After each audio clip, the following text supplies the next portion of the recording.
Hey guys, Barricade here. Whenever I'm live streaming, oftentimes I'll get somebody that strolls in the room for the first time, and it's always a pleasure to meet you. And the question's always like, how do I get more Conjuration Mastery spawned in this Lightning Spear Conjuration build in Season 5? Or what am I doing wrong? I have trouble with mana. How do I get my mana sustain higher so that I can actually do what you're doing, you know? Summon Conjurations in the 30 range or even more. And my numbers are not impressive, but I want to help you get to at least where I am and then surpass me with this build because it is one of the best builds in the season, and I really do enjoy it. It's a ton of fun to play.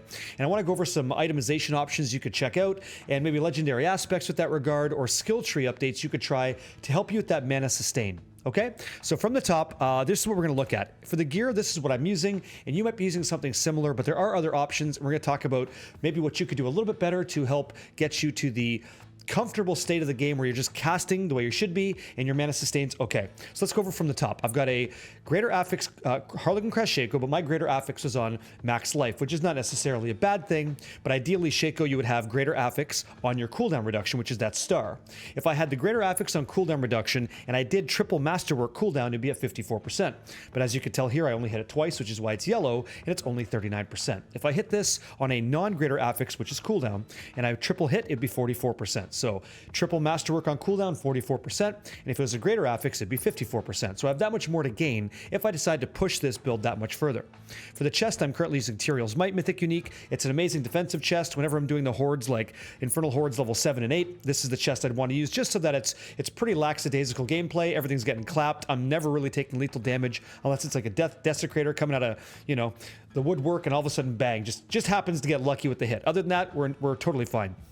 Furthermore, I did double hit on the Masterwork damage reduction twice, which is again why it's yellow, but ideally you'd want to hit a triple damage reduction Masterwork on your Tibaults Might, and so that's what I'd recommend you do as well. I do have movement speed, so that's not the worst. Movement speed for us does help us get a higher chance to critically strike because of our boots. We're going to get there in a second.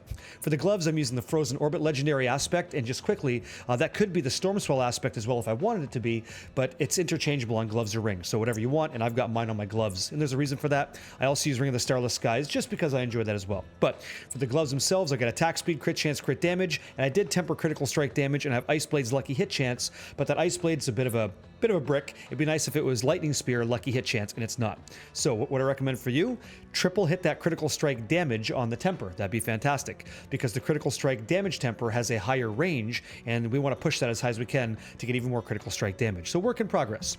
For the pants, I'm using Tibaults Will, or Tibbies. It gives you multiplicative damage, and you want to hit a triple Masterwork on the damage reduction. Again, I didn't get that lucky, and I'm kind of struggling to hit it, and that's the season, right? So I would recommend you go triple Masterwork on your damage reduction while unstoppable, because you're unstoppable all the time. And for this build, we're going to go into those situations when you are unstoppable or immune to damage, and these pants play a big role in how you get your mana sustain good. Let's continue. I've got Esu's Heirloom. I got double hit on the critical strike damage, and I have 1 point in movement speed after killing elite. So basically, I got to re-roll these. Ideally, I would have critical strike chance triple Masterwork, and I'd be hitting 100% critical strike chance with these boots. For the staff, it's a disgusting staff. It's a triple GA staff, and yours may not be like this, and that's okay. But you do want to hit critical strike temper and chance for Lightning Spear, a second Lightning Spear when cast, okay? And when you see this 12 out of 12, you're going to notice that the Lightning Spear chance is 94.2%, and in my opinion, that's more than enough. Oftentimes, you will spawn 2 Lightning Spears the vast majority of the time. So you're looking to get Lightning Spear when cast. Temper, like that's like huge. You got to have that, and you also want to have the critical strike damage temper, triple Masterworked on that critical strike damage temper for the same reason as before. That range is higher, thus you'll get bigger critical strike damage yields on the entire character. Let's check out the amulet. So the amulet I had a triple Masterwork on the cooldown conjuration, which is what we're looking for. This whole build's about cooldown, okay? And there's a reason we're talking about this at this level, because I want to scrutinize the choices and opportunities you can make to get that cooldown high and get your mana regeneration quick so that you have no mana issues in the build. If your amulet doesn't look like this, that's fine. What you're looking for is a Greater Affix, that star, on Conjuration cooldowns are reduced by, okay? And you want that to be like capped perfect. If you have that Greater Affix there, then you want to be pushing the Masterwork on the Conjuration Mastery, because Conjuration Mastery is a massive vehicle for getting this build online for a ton of damage and massive mana sustain. This is Conjuration Mastery. So if you check out the skill tree here, yeah? Right down here in the Conjuration, right there, the Conjuration skill tree, this is Conjuration Mastery. This is the good stuff. So you gain multiplicative damage and movement speed, which helps you with critical strike chance, and then 16% mana regeneration, multiplicative mana regeneration per conjuration you get. So if you throw one lightning spear out and you make 2, you've already got 32% mana regeneration. And the number I want you to aim for is about 20. If you can get your conjuration stack to 20, your mana regeneration is not a problem at all. And I'll show you that right here, just really quick. It's gonna get a little bit noisy because that's the gameplay, but watch for this green, this little green icon there, okay? It's 4, that's Conjuration Mastery. So we're gonna start popping off some of our skills. I'm holding down Frozen Orb and just pressing my shield here really quick and getting Lightning Spear up. Now look at my mana, okay? I'm at 16, 17, 22, and now my mana is no longer a problem, and I'm just holding down Frozen Orb, pressing Lightning Spear, okay? That's all that I'm doing. And the second that gets to 20, mana is no longer an issue for us. Let's continue. The ring here, I got Tel Rasha's Iridescent Loop. Again, I hit a double. I hit a double Masterwork on my cooldown reduction. Ideally for you, you triple hit that. So you have more cooldown. The more cooldown you have, the better the build feels. It's just going to feel really, really smooth when you play it. And then finally, I got a ring here. So attack speed, critical strike chance, critical strike damage with Lightning Spear cooldown. You want to get Lightning Spear cooldown. I've got ultimate damage here. So the important one here, in my opinion, would be trying to get any amount of attack speed that you can to get even more attack speed happening, because that helps the build as well. But also look for maybe that Lightning Spear cooldown. Try to get that number up if you're struggling right now. I happen to use, when I'm not using this ring, the Ring of the Starless Skies, and I kind of do the build a little bit different, but this is typically what I think most people are going to be using. Okay, so if you are struggling here, what can we do right now to make your build better? Well, before you change anything, let me show you what I want you to do in terms of priority. First of all, get this Ice Armor up, okay? Ice Armor is going to do the following. We'll read it here in the skill tree. So, while Ice Armor is active, your mana regeneration is increased by 30% multiplicative, okay? And then you could choose something else. Like you can go with Mystical Ice Armor for damage or Shimmering Ice Armor. So while Ice Armor is active, it reduces your cooldown by 1 second for every 50 mana you spend. And the mana we're going to spend here is on Frozen Orb. So it's 40 every time we cast. So 40, 80, and so on and so forth. So if you're struggling with mana, go ahead and put Shimmering Ice Armor right there. In addition, I'm using Mystical Teleport right now, but you might be using Shimmering Teleport to get that damage reduction. If you're using Tyraels, you don't need this. Go with Mystical. It also helps you create Crackling Energy, which is pretty damn good for the build. And then for the key passives down here, if you're having problems with cooldown, look at Overflowing Energy, because Crackling Energy hits one additional enemy, but every time you pick up that blue orb, this is the Crackling Energy right here. Every time you pick up one of those things, this key pass is important. It's going to go ahead and reduce your shock cooldowns by 0.1 seconds or 0.35 seconds against elites or bosses or players. So when you pick it up, all your cooldowns are coming up faster. So how do we get Crackling Energy? In this case, we just teleport. Teleporting on top of a target with our choice here in Mystical Teleport is going to create up to 3 Crackling Energy, okay? And then taking that Crackling Energy vastly reduces the cooldown on any of your shock skills, which are, by the way, Lightning Spear, Unstable Currents, and Teleport. All right? So, now that you know that, here's what we're going to try and do. Make sure you're sustaining Ice Armor as long as you can, and then I want you to press Unstable Currents into Lightning Spear into Teleport. That's sort of your rotation. And then hold down Frozen Orb, okay? And while you're using Tibaults, let's talk about the pants for just a second. Okay, Tibaults. You deal 20% increased multiplicative damage while you're unstoppable, which is pretty damn much, pretty often, okay? But then here's the next part. When you become unstoppable or immune to damage, you gain 50 of your primary resource, which is what we want. So right now, I've got 137 resource. So watch what happens. I'm going to go ahead and use my Frozen Orb until I'm or out of mana, and then I'm going to use Teleport because it makes me unstoppable, and watch my resource come back. Just not even using Ice Armor yet. Here we go. So Frozen Orbs are going out. I teleport. My mana comes back, okay? And now I'm running out of mana. Flame Shield, okay? And now my Teleport comes back. Teleport. And all I'm doing is holding down Frozen Orb. That's all I did the whole time.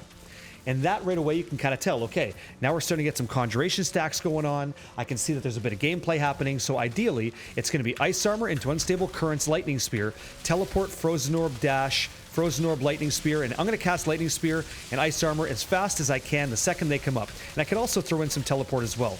And now I'm quickly over the 20 cap with gear like this. And eventually, I no longer have to even press Frozen Orb, because with numbers like this, it just happens that I can get high enough cooldown that all I have to do is cast Lightning Spear.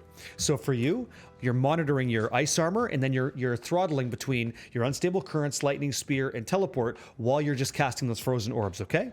And then again, you're using Flame Shield here to get that Unstoppable or Immune to get that resource back. So that's the gameplay that we're doing. Ice Armor, Unstable Currents, Lightning Spear, Teleport, cast, Lightning Spear, Teleport, cast. This is a Lightning Spear, Armor, bam, Flame Shield, right?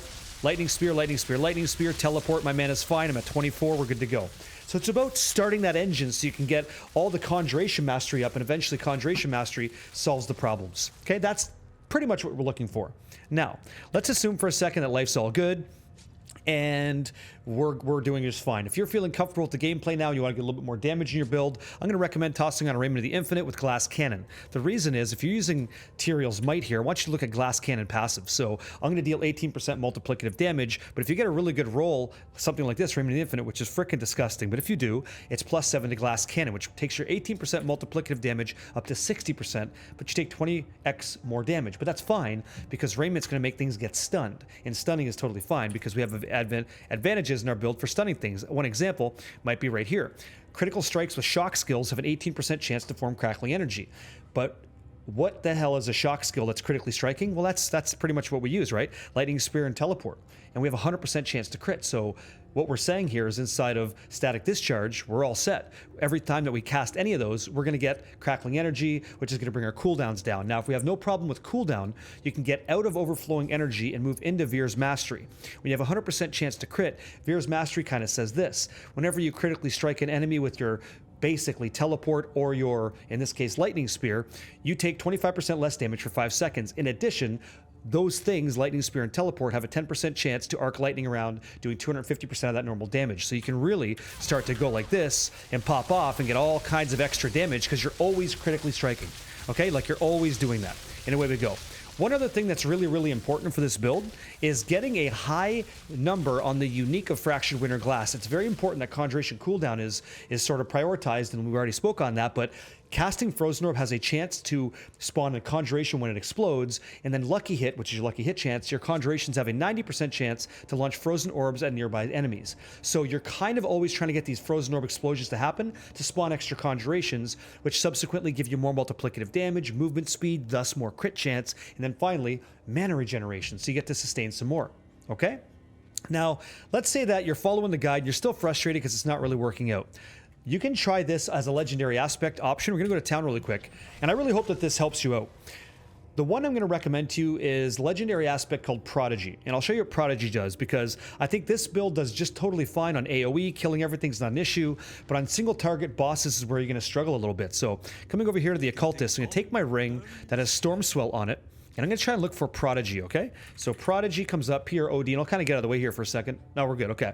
So using a cooldown restores 25 mana, okay? So we're going to choose that. So what does that actually mean? Well, what actually has a cooldown on our skill tree here? Or excuse me, our skill selection. Teleport's got a cooldown, Unstable Currents has a cooldown, Ice Armor, Flame Shield, Lightning Spear, they all have cooldown. So every time we use one of those things, we get 25 mana back, which is half of what Tibaults is giving us anyway. So let's have a look at that, okay? Anytime we use a cooldown, with Prodigy Aspect, 25 mana, let's go. Ice Armor goes on, and away we go. Same rotation, okay? Look at that mana. Look at that mana. It's not even close to going away now with this gear. It's fantastic, okay? And please excuse me if it's a little bit framey. That's what Prodigy does. Now, Prodigy is going to unfortunately remove a lot of your multiplicative damage, but that's okay because you're losing damage anyway. You can't cast nothing. You just can't cast anything, okay? So let's say that, you know, you don't want to go Prodigy because you want to keep that multiplicative damage from Storm Swell because that's what you want. Another option would be something like this as an example, okay?